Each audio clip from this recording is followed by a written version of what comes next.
Bonjour à tout le monde. Aujourd'hui, je vous propose les étirements que je trouve nécessaires et importants à faire après une course à pied. C'est une activité qu'on est nombreux à pratiquer, qui peut se faire partout facilement, il n'y a pas besoin de beaucoup d'accessoires. Que ce soit pour une course à pied d'une durée importante ou courte, il est, à mon sens, très important de s'étirer après l'activité sportive par des étirements particuliers qui vont intéresser surtout les muscles des membres inférieurs, mais pour moi les muscles qui se trouvent en dessous de l'ombilic. Euh, Tous les muscles sont importants à étirer, mais c'est principalement ceux-ci qu'il faut impérativement étirer pour la récupération et permettre au corps d'avoir une bonne mobilité au niveau du bassin par rapport aux lombaires, du bassin par rapport aux hanches, et bien sûr l'ensemble des os des membres inférieurs, fémur, tibia, péroné, mais surtout les muscles et les os du pied. En effet, lorsqu'on court, le pied est le seul interface que l'on a avec le sol, hein, c'est l'équivalent des pneus pour une voiture. Il est très important donc de se soucier d'une bonne mobilité au niveau des pieds.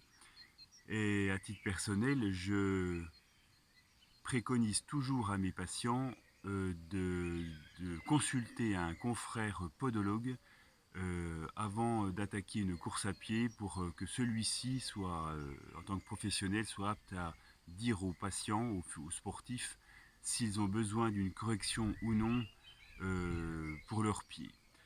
Donc mes étirements, je vais les faire en commençant par les pieds jusqu'au niveau à peu près du buste, mi-buste, c'est-à-dire des muscles qui sont de l'ombilic aux pieds. Vous pouvez faire vos étirements des pieds au buste ou du buste aux pieds, peu importe. L'important, c'est d'étirer l'ensemble des muscles. Comme ce sont des étirements qui vont se faire après l'activité sportive, bien de sûr au moins 1 heure à 2 heures après l'activité physique, d'autant plus si le jour même ou le lendemain il y a des courbatures. Les courbatures sont quand même des micro-lésions musculaires. Il est important que ces étirements soient doux, progressifs et toujours non douloureux. Alors, de façon tout à fait arbitraire, moi je commence toujours, donc je vous ai dit, par les pieds. C'est très important au niveau de vos pieds de conserver une bonne mobilité globale de vos pieds. Il faut savoir, je vous rappelle, dans le pied, on a 26 os et encore plus de muscles, de ligaments. Toutes ces structures au niveau de votre pied doivent être mobiles à la fois pour absorber donc votre poids du corps et le mouvement au sol, mais aussi pour redonner toute l'énergie que vous avez imposée à votre corps et à vos pieds pour quitter le sol et ensuite avancer en courant le plus vite possible. Donc réception, propulsion, réception, propulsion. Au niveau des pieds, je vous propose, alors au niveau du pied, bien sûr, hein, toute activité se fait pieds nus. On va commencer à saisir les orteils. Le talon reste posé, on saisit les orteils.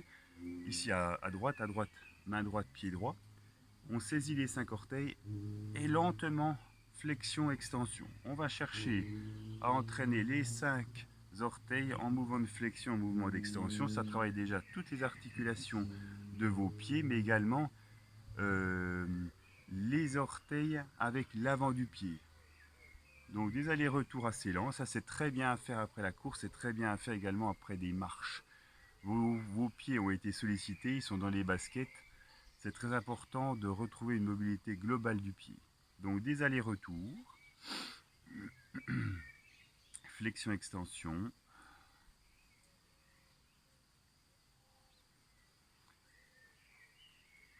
Et ensuite, après vous pouvez en faire une bonne dizaine, une bonne vingtaine. Vous allez, avec vos deux mains, placer vos mains de part et d'autre de votre pied. Et vous allez apposer à votre pied un mouvement, moi j'appelle ça un mouvement de baïonnette. Il y a une main qui va descendre, une main qui monte, une main qui descend, une main qui monte. Voilà, ce mouvement-là, lent, une main descend, une main qui monte, ça permet de retrouver une bonne souplesse de tout l'avant du pied, de travailler donc tous les petits os qui composent l'avant du pied, le métatarse, de travailler également la souplesse musculaire. Tous ces petits os du pied sont réunis entre eux par les muscles, les ligaments, les tendons. Donc ce mouvement de baïonnette à faire en aller-retour lent. Ça permet également de travailler un muscle très important au niveau du pied qui est le muscle plantaire. C'est lui qui va former l'arche, la voûte plantaire. Il y a le muscle et son aponévrose qui l'enveloppe, l'aponévrose plantaire. Donc c'est un muscle important qui va, on va dire, qui part sous les 5 orteils à la base et qui descend qui descend jusqu'au niveau de l'astragale, calcanéum astragale.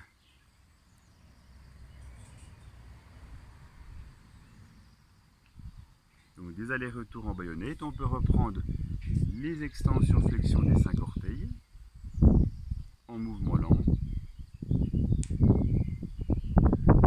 Et ensuite un élément qui est très important, c'est justement de venir travailler ce muscle plantaire qui forme l'arche du pied, qui est un véritable ressort lorsque votre pied va s'écraser au sol et repartir ensuite pour donner l'élan. La pulpe des 4 doigts longs sous votre pied et vous venez appuyer de la base des orteils à votre talon, de la base des orteils à votre talon. Allez bien en profondeur, c'est un muscle qui est puissant, qui est court, puissant. Voilà. Et en plus un effet circulatoire pour aider le retour veineux. Ce mouvement-là, il est connu. Vous pouvez le faire également au sol avec une balle de tennis. Mais c'est bien de travailler avec ses doigts. Voilà, donc des allers-retours de la base des orteils au talon. Donc ça, il faut bien consacrer 5 minutes au pied, hein, c'est très important. Donc si on reprend, c'est l'extension-flexion des orteils. Hein, un mouvement de baïonnette au niveau de l'avant du pied. Une dizaine de fois. Et ensuite, le massage du muscle plantaire. Voilà, de la base des orteils au talon. De la base des orteils au talon. Le fait de garantir et de maintenir une bonne souplesse de l'ensemble des articulations en dessous de l'ombilic, ça va permettre d'éviter également l'apparition de pathologies qu'on retrouve chez le sportif, chez le coureur à pied, les lombalgies, les fessalgies, les sciatiques, également toutes les douleurs qui peuvent apparaître au niveau des hanches, au niveau ici du moyen fessier, au niveau ici de la bandelette de Messia, c'est le phénomène de l'essuie-glace, mais également toutes les pathologies des mollets, du tendon d'Achille et les douleurs dans les pieds. Une fois que vous avez fait le pied droit, le pied gauche, on va travailler le tendon d'Achille. Le tendon d'Achille, c'est un gros ligament qui permet l'effet de votre mollet sur le pied. Donc ce gros tendon, pour l'étirer, on va garder le talon posé au sol, les orteils sont relevés, on vient prendre avec la main l'avant du pied, les orteils et l'avant du pied. Le talon reste posé et je tire les orteils vers moi sans décoller le talon. Hein. Je tire, le talon reste posé, j'amène les orteils vers moi. Ça permet de mettre en tension le tendon d'Achille. S'il est douloureux, vous ne forcez pas bien sûr, hein, toujours. Voilà, on tire, on met en tension, on peut garder 8-10 secondes. Et je repose. Je mets en tension, 8-10 secondes de maintien. Et je repose. Encore une fois pareil, je mets en tension, je maintiens, le tendon d'Achille est en tension. Et je relâche. Première façon d'étirer le tendon d'Achille. Une deuxième, on va se placer comme ceci. Si je vais étirer le tendon d'Achille gauche, mon talon est posé au sol, l'ensemble du pied également. Je vais amener mon genou droit au même niveau que le talon gauche. Et ensuite, je vais avancer surtout mon tibia et le buste, mais sans décoller mon talon. Il faut que le talon reste posé, le tibia avance, mon buste également, et mon talon reste posé. C'est pareil, ça permet de mettre en tension le tendon d'Achille. Si j'enlève mon genou droit pour que vous puissiez voir, je pousse mon tibia gauche en avant, mon talon gauche reste posé, j'étire mon tendon d'Achille. aller-retour, 5-6 fois toujours, de façon lente, progressive.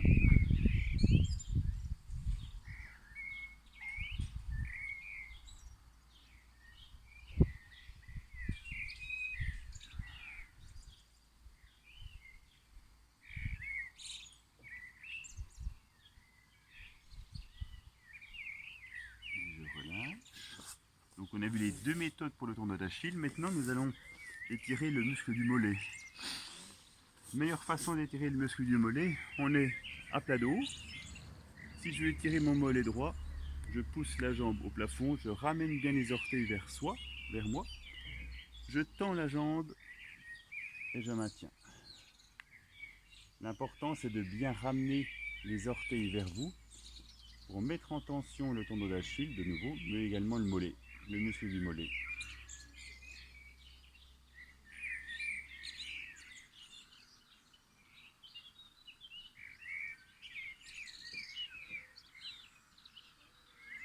Et on relâche. De nouveau, on tend la jambe, on ramène les orteils. L'étirement pareil, lent et progressif. Vous avez des courbatures, vous ne forcez pas bien sûr.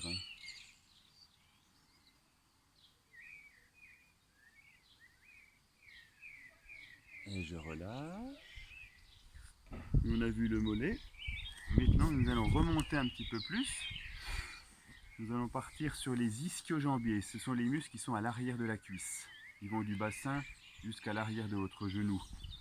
Tout simple, pour aller chercher les muscles ischio-jambiers ici à droite, je garde ma jambe tendue, plaquée au sol. J'attrape en avant ma pointe de pied. Et je penche le buste.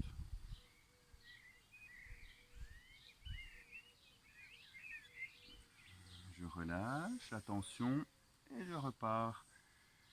Pareil, si la pointe de pied est loin de votre main, vous vous contentez de rester au niveau de votre tibia. Vous pouvez également prendre une sangle et venir pencher le buste en avant. Cette méthode-là, pour le mollet mais également les ischio-jambiers, les ischio-jambiers sont également étirés à la posture précédente. Lorsqu'on est ici, les ischio-jambiers seront étirés. Si c'est un peu sensible, vous gardez votre genou fléchi, vous insistez pour bien ramener la cuisse sur le ventre. Et là on sent l'étirement des ischio-jambiers. On tend, on ramène, on sent l'étirement, la tension, on relâche, on repose et on revient en étirement.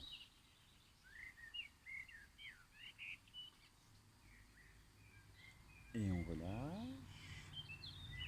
Alors voilà, ensuite on va faire l'étirement du quadriceps. Le quadriceps c'est le gros muscle qui est devant la cuisse. La méthode la plus connue pour étirer le quadriceps, c'est en position debout. Elle est connue, elle est facile. On attrape la main, le pied et on ramène le talon sur la fesse. On étire le devant de la cuisse, on rentre le ventre pour ne pas creuser le bas du dos. Je maintiens dos droit. Ça c'est la méthode la plus connue. Autre méthode, le pied gauche est au sol, mon genou droit reste posé. Si je veux étirer mon quadriceps droit, je vais chercher avec ma main droite mon pied droit et je ramène le talon-fesse. Voilà, je garde le buste droit, je ramène talon-fesse.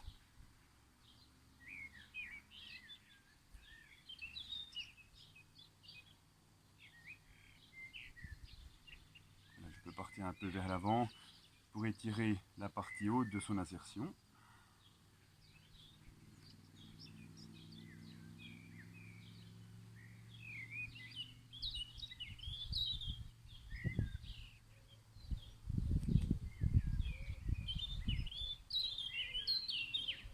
Et on relâche, pareil, plusieurs fois de suite, à droite, à gauche.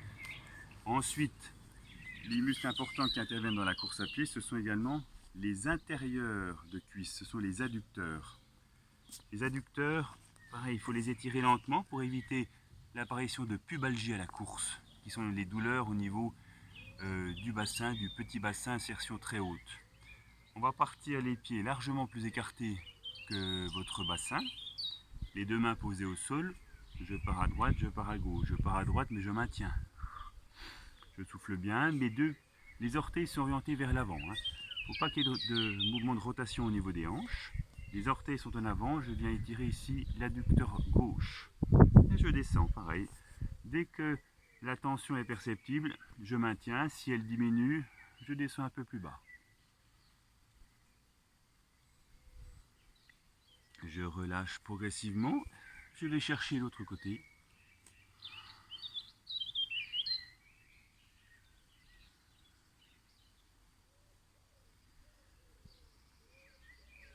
Et retour, je repars de l'autre côté.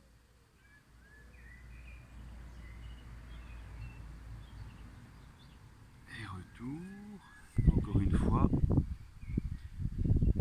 Après une course à pied, il faut quand même bien s'étirer 20 minutes, une demi-heure. Lentement, on répète différentes postures, différents exercices. On peut faire, comme je vous ai dit, des pieds au bassin, du bassin aux pieds. On peut également étirer les pieds, le mollet, l'arrière de cuisse, revenir aux pieds, revenir au mollet, revenir à la cuisse.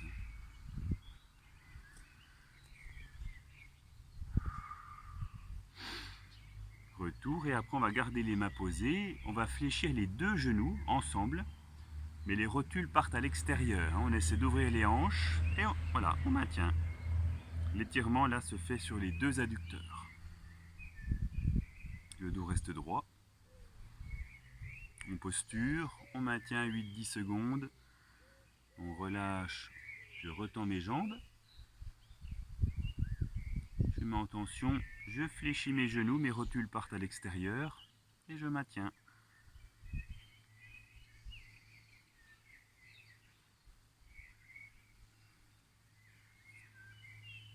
Je relâche, je tends mes jambes et je repars sur la gauche, sur la droite, les allers-retours. Progressivement, vous allez vous apercevoir, vous descendez plus bas.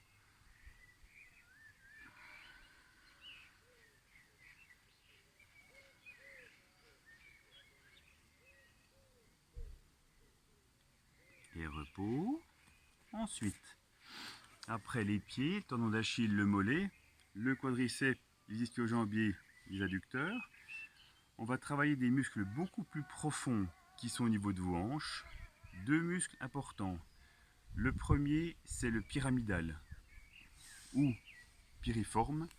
C'est un muscle profond qui va dire du sacrum au col de votre fémur. Très important, muscle profond. On va l'étirer comme ceci. On met le pied ici droit sur le talon, sur le genou gauche pour étirer mon piriforme droit. Je vais décoller mon pied gauche, venir chercher l'arrière de la cuisse gauche et je ramène. Celui-là, il a déjà été décrit, cet étirement qui est très important dans d'autres vidéos. Celui-là, il est un des étirements qui est exceptionnel, je trouve. Il étire aussi bien le bas du dos, le piriforme. Il fait vraiment du bien.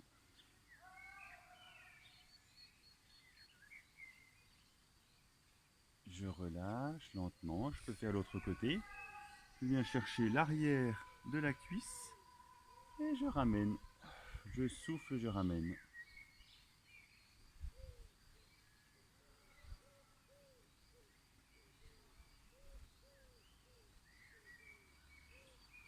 Et je relâche.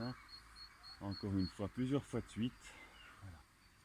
Si jamais, je vous montrerai, si les genoux sont douloureux dans cette position-là, on va faire différemment. Si les genoux sont douloureux, on va se mettre comme ceci. La jambe gauche tendue, la droite passera au-dessus de la gauche. Et je vais venir enserrer mon genou et venir plaquer l'intérieur du genou contre mon buste. Voilà. En gardant le buste droit. Mais si vous pouvez, l'autre posture est beaucoup plus efficace.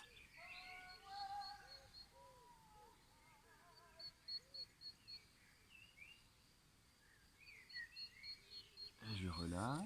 L'autre côté, ma jambe gauche au-dessus de la droite. J'en serre, je plaque sur le buste.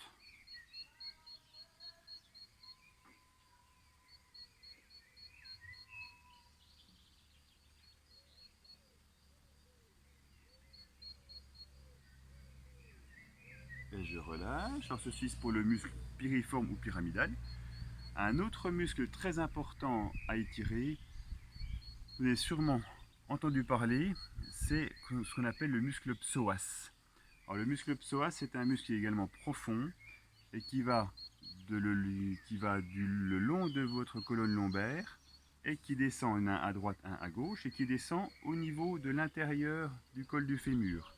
C'est un muscle très important du fait de sa position, très proche de la colonne lombaire. Il est fléchisseur de hanche. Ce muscle, lorsqu'il est contracté, trop court, pas assez souple, il va entraîner des blocages lombaires et parfois également des lombalgies, des sciatalgies. Et ça peut également bloquer, du fait de sa raideur, un bon mouvement qui est indispensable à la course de rotation entre votre bassin et votre colonne lombaire. À chaque fois, lorsque vous courez, une jambe part en avant, puis c'est la seconde, votre bassin va faire un mouvement aller-retour pour suivre la jambe de l'avant, la jambe de l'arrière, mais votre colonne lombaire, elle va pivoter sur un axe qui est le long de votre colonne. Lorsque les muscles psoas droit et gauche sont rétractés, et bien cette mobilité entre votre bassin et votre colonne lombaire va être fortement réduite. Donc beaucoup moins de mouvement au niveau de vos lombaires, beaucoup plus de contraintes au niveau de vos lombaires, et ça peut également générer de la lombalgie chronique, des sciatiques, des sciatalgies, des douleurs à type sciatique, ou des fessalgies, c'est pareil. Alors pour étirer le muscle psoas, comme il y en a deux, je vais vous montrer. Si je veux étirer mon psoas droit, mon pied gauche sera en avant, mon genou droit est au sol. Puisqu'il va de la colonne lombaire, le psoas, au niveau du col de fémur, pour l'étirer, je vais garder mon buste droit et je vais pencher en avant, mais mon buste ne penche pas, il reste droit, et je descends pour augmenter l'étirement devant la cuisse. Et je peux également ajouter une rotation du buste. Si je veux étirer le psoas droit, mon buste droit va tourner à gauche.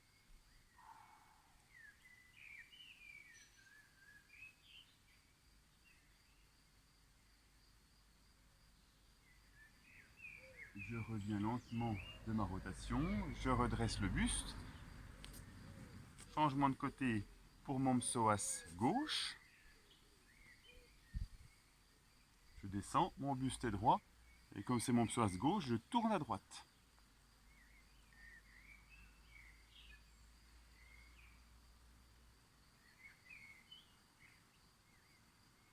Retour. À faire plusieurs fois, un muscle très important. Donc je descends, mon buste est droit, je sens l'étirement presque au niveau de l'aine. Et si je veux augmenter l'étirement, rotation en sens opposé.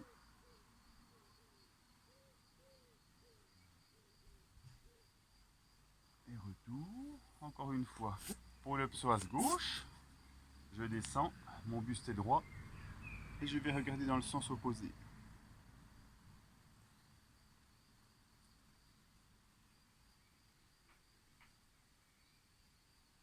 Et je reviens. Alors là, on a vu tous les muscles les plus importants, à mon sens, pour un étirement chez le coureur à pied.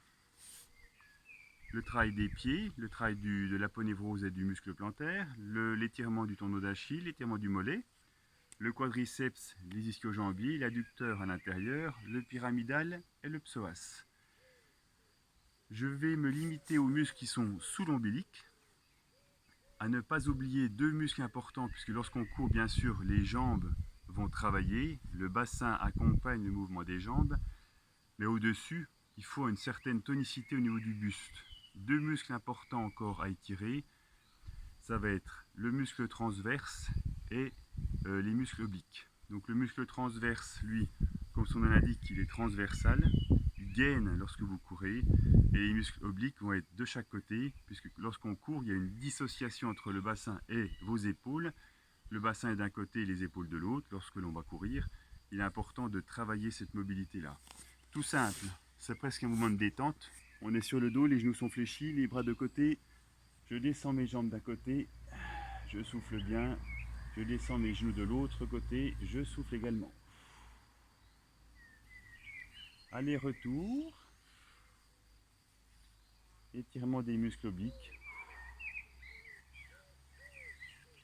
Donc ça, on peut bien le faire à la fin, c'est toujours très agréable.